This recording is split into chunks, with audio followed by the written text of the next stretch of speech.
Arnaud Demange nous a rejoint. Salut Arnaud. C'est mon tour de faire rigoler les gens. Bonjour à tous, mes bien chers frères, mes bien chères sœurs.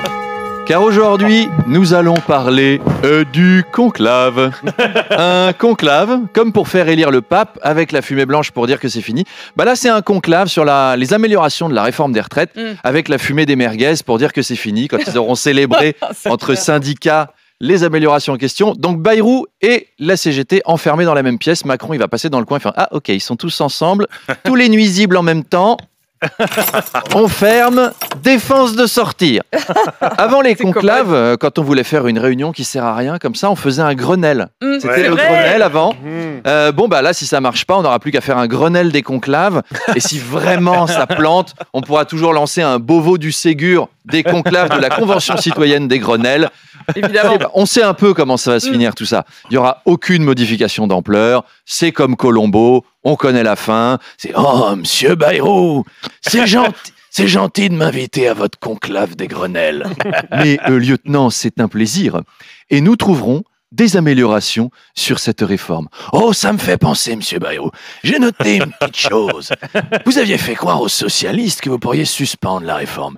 Mais vous l'avez pas fait. Avouez que c'est bizarre. Si on veut vraiment améliorer une réforme, on commence pas par balader comme ça les gens avec qui on doit négocier. Ça met pas en confiance, vous êtes d'accord? Tenez, c'est comme moi un jour, je faisais un Monopoly avec mon petit beau-frère. Et il m'avait promis de pas acheter les 4 gares si on s'alliait contre mon cousin Ottavio. Un rigolo celui-là, Ottavio, vous l'auriez vu. Écoutez, lieutenant, vos histoires de famille sont passionnantes, mais ces insinuations sont dégradantes. J'en référerai à vos supérieurs. Oh, monsieur Bayrou, c'est pas la peine d'élever la voix comme ça, vous savez, je suis pas aussi naïf que j'en ai l'air. Je sais qu'à la fin de ce conclave, l'idée même d'une amélioration de la réforme sera morte. Je le sais, monsieur Bayrou, je le sais. Tant qu'on est dans les séries. Emmanuel Macron a suscité la colère des dirigeants africains à propos de la lutte antiterroriste de l'armée française en Afrique. Oui, vous l'avez vu la phrase? Oui. Il a dit « Je crois qu'on a oublié de nous dire merci. » Mais bon, l'ingratitude, je connais. Les ingrats, c'est nous. Hein. C'est vous tous autour de la table, c'est la balle perdue. C'est curieux parce qu'on l'a quand même connu plus amical avec les Noirs. Je me souviens d'Emmanuel Macron caressant le torse et ébouriffant les cheveux de Kylian Mbappé, des Antillais, à l'Élysée, tout ça. Alors, le Premier ministre sénégalais Ousmane Sonko lui a répondu « Il est arrogant, c'est n'importe quoi. » Et il a dit « Sans les soldats venus d'Afrique, la France serait peut-être encore allemande. » Eh ben, on voit que les temps ont changé. Hein. Jean-Marie Le Pen n'aurait jamais toléré ça de la part d'un Sénégalais. Il aurait dit « Oui, effectivement, n'est-ce pas? Sans vous, les Africains, la France serait peut-être encore allemande. Décidément, vous aurez tout gâché. » Bref, crise de couple entre les deux. Alors, nos héros vont-ils se réconcilier après cette brouille sur les troupes au sol, les blindés en Afrique? C'est notre série Amour noir et blindé. Dans l'épisode précédent, Emmanuel a prêté son armée à Ousmane qui ne lui a pas dit merci. Espèce d'ingrat! Après tout ce que j'ai fait pour toi, et pas un mot gentil, tu sais quoi? On dirait un Français. Attention Emmanuel, tu vas trop loin, ne sois pas grossier. Oh là là, qu'est-ce que tu vas faire? Oh là là, le Sénégal va nous envahir. Super, 22 nutris dans un camion Ben. Au secours. Avec des sarbacanes pour des asthmatiques. Franchement, les Africains, on a des Françaises admirables qui vous envoient gentiment 830 000 € par personne en échange de 3 photos de Brad Pitt. On vous finance, on vous protège et vous dites même pas merci. Eh ben, je suis meurtri. Voilà, je suis meurtri. Pas vu venir. J'adore. Merci Anne au passage. On en a beaucoup parlé cette semaine selon l'organisme Foodwatch, Arnaud, qui a fait une étude sur le sujet. Les aliments les moins chers sont également les plus sucrés. Oui, donc avec 3 300 milliards de dettes, on va bouffer sucré cette année. Hein. Attention. Attention quand même à l'excès de sucre, ça peut avoir de nombreuses conséquences, des caries. Voilà, vous pouvez faire du diabète, vous pouvez devenir obèse, vous pouvez acheter des fauteuils à 40 000 € si vous êtes sénateur. On a beaucoup trop glamourisé le sucre en même temps. On vit dans une société. Voilà, Gainsbourg, il chantait Annie aime les sucettes avec l'air langoureux et tout. Mais non, il fallait pas, si ça se trouve, c'est parce qu'Annie était trop pauvre pour s'acheter des choux-fleurs ou des courgettes. Et du coup, elle achetait des sucettes pour se nourrir. Mais si Annie avait eu un bon job, on aurait dansé des slows sur Annie aime les courgettes, les courgettes du voisin. Oh non.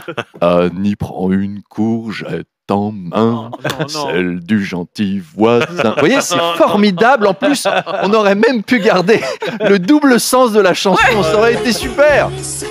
Allez, bon week-end, je file. Ludre, Toulon, Rennes, je vous attends. Ouais. Très bon week-end, Arnaud. Et salut Arnaud. Je suis bien accueilli, moi, il a dit notre brouteur. Ou notre escroc, comme on veut.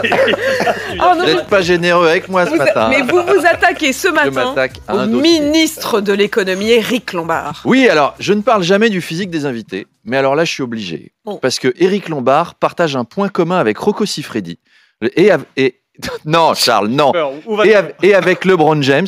En fait, il a totalement le physique de son emploi. Je n'ai jamais vu un ministre de l'économie ressembler autant à un ministre de l'économie. Il est grand, il est strict, il est chauve, il n'a pas l'air rigolo, il a des petites lunettes. Si je devais dessiner un ministre de l'économie dans une BD, je l'aurais fait exactement comme ça. On dirait un peu un mélange entre Jean-Michel Blanquer et Michael Keaton, pour ceux qui ne voient pas la tête qu'il a. Alors, Éric Lombard, on le présente comme un banquier de gauche. Ça, c'est un peu comme Boucher végétarien ou Rasta qui vote Éric Ciotti. Ouais. C'est rare. Et ça doit être très dur d'être banquier de gauche. C'est-à-dire, tu rentres le soir. Alors, ça s'est bien passé ta journée, mon chéri? Non, pas du tout.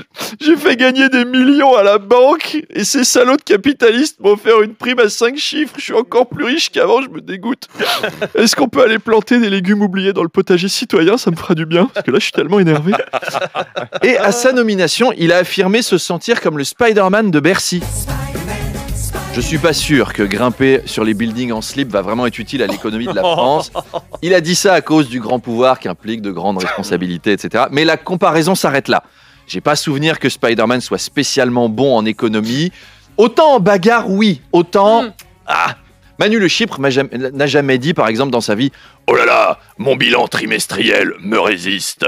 Au secours, Spider-Man, je suis là. Est-ce que tu peux m'aider à calculer mes bénéfices non commerciaux ?» C'est-à-dire que le bouffon vert attaque le centre-ville. Tu m'appelles vraiment pour ça, on a un peu autre chose à faire. Allez, s'il te plaît. Bon, ok. Et voilà, 1246,25 €. Oh, merci, Spider-Man. Hein, ça n'arrive jamais. Allez, rendez-vous avec Rocco Siffredi à 8h30. Vous aurez bien compris qu'il s'agit du ministre de l'économie, Éric Lombard, qui répond donc à mes questions à 8h30.